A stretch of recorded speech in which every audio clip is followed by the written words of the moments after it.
men are free to claim to be women and swim in swimming pools. You're not free to claim trophies in a women's sports competition. Right, but see, that distinction is elementary in terms of a logical dichotomy. To her, it's advanced calculus. But this level of dialogue that we've reached, guys, is not the priority of the left. They're not practiced in being here because they never prioritize it.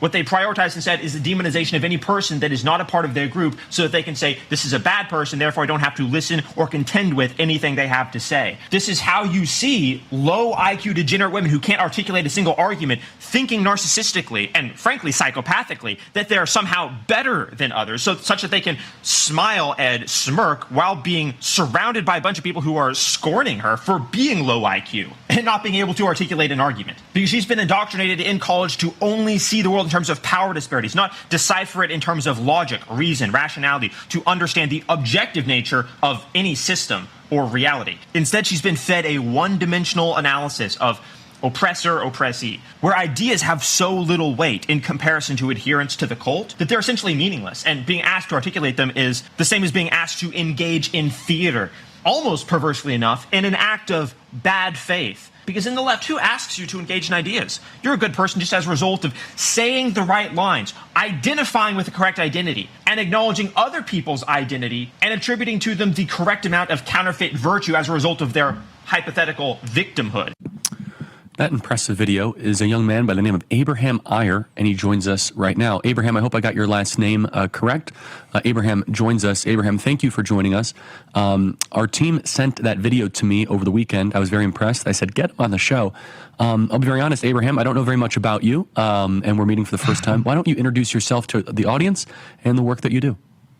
Thank you, Charlie. Thank you for having me on. I'm glad you got to see that video. I was actually hoping that one day you would get to see my analysis because that video that I saw of you talking with that girl just completely surprised me. But anyway, my name is Abraham Eyre. I'm 23 years old. Since the age of 17, I've been obsessed with understanding the architecture of the left-wing ideology, in particular Marxism, because I view it as the greatest existential threat to civilization and humanity. I could talk for 2 hours about the nature of Marxism, but one of the most fundamental aspects, I think, is its feminine denial of objective reality and any type of objective system or framework that makes sense of the world, like reason, rationality, logic. You definitely got to see that represented in that video, almost to such an extent that I thought, is this a script? Because this girl, started off with emotional attacks and then ended up like sexually exposing herself to you, which was just so bizarre to see. Freud would have a field day, that's for sure. But yeah, I'm 23 years old. You can find my YouTube channel. I upload daily, so that's kind of what I've been doing for the last year and a half. After COVID, I decided I had to speak out because things were getting insane. The left was going off the rails. Well, you have a great talent, and you're welcome here. So let's dive into it. Thank you. I could play more of this video, but let me just summarize this for the audience in the sake of time. So it was not staged, and forgive me for my voice. I'm doing my best to try to fight through this. I lost my voice. It's totally fine. I lost my voice understand. On campus. Yeah. So screaming at all these people. Outdoor talking, Blake, is the easiest way to lose your voice, by the way. Yeah. And to be clear, not really screaming at people. Not screaming, just have it amplified. Yeah, exactly. So Abraham, Right. This was not staged. I was there next to Vivek Ramaswamy. This young lady comes up, and she is guns a-blazing. And she is very aggressive. She's also pathological. I don't say that lightly because she said, I don't know who you are. And then 20 seconds later, she recites all this information about me. She knows my age. She knows my YouTube information. So it's like, I didn't even know who you were. Okay, whatever. But what about this video, and we'll play the clips throughout our conversation, Abraham, was demonstrative about a more macro problem we're seeing in the country? Because I don't want to pick on this young lady. I'm sure she has her own struggles, and I'll pray for her. But it is important on the macro. What did this demonstrate in the macro, Abraham, in your analysis? Well, I think that the left doesn't believe in truth as a concept. So when you saw her not caring about reason, logic, or ideas on any level, that wasn't just that wasn't an accident. And I don't say that lightly. I think it is actually a technically true statement that the left doesn't care about the concept of truth, because when you look at postmodern neo-Marxism, what's clear is that they demonize any system of making sense of the world as inherently oppressive, toxic, patriarchal, corrupt, predatory. And as a result of this, there is no way to make true statements that are allowed. And so only adherence to the political identity, which is one of identitarianism, is acceptable to these people. And so as soon as it became clear to her that you violated that stipulation to her ideology, ideas were a secondary order priority. There was no attention to detail, because attention to detail is making a statement in and of itself, which is that we could make progress by paying attention to detail. They don't actually believe that there is something at the end of that process. This is also the reason they don't believe in free speech, by the way, because to believe in free speech means you have to accept that two people can collaborate to create a better outcome. I don't actually believe they believe in the concept of a better outcome, because there's nothing greater than their ideology. And their ideology doesn't, again, it rejects any objective system like logic as inherently oppressive.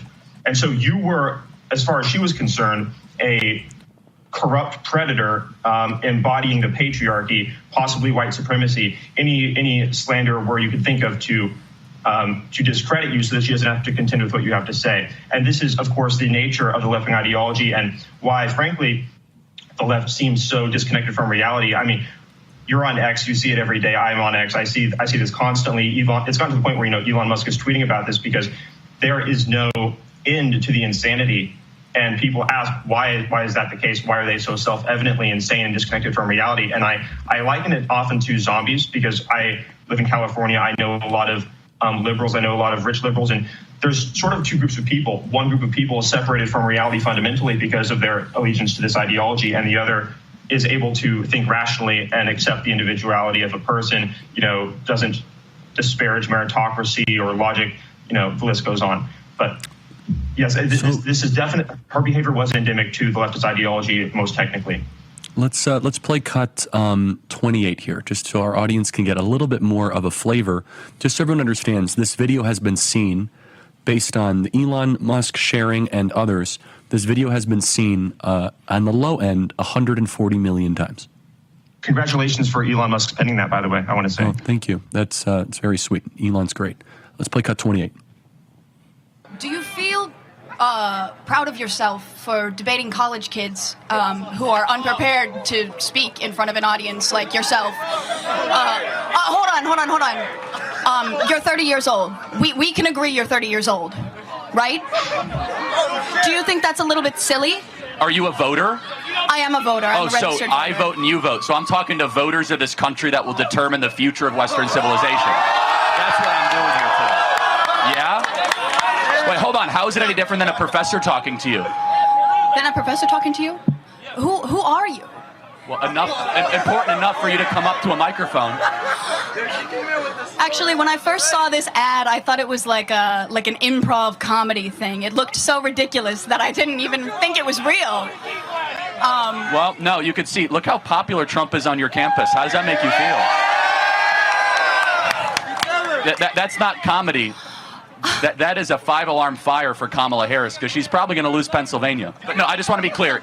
Is there something wrong with talking to voters? No, there's nothing wrong with talking to voters. Well, that's what we're doing here today. It's an open mic. I think that you push a dangerous agenda. About 45 seconds, Abraham. What does that video tell you?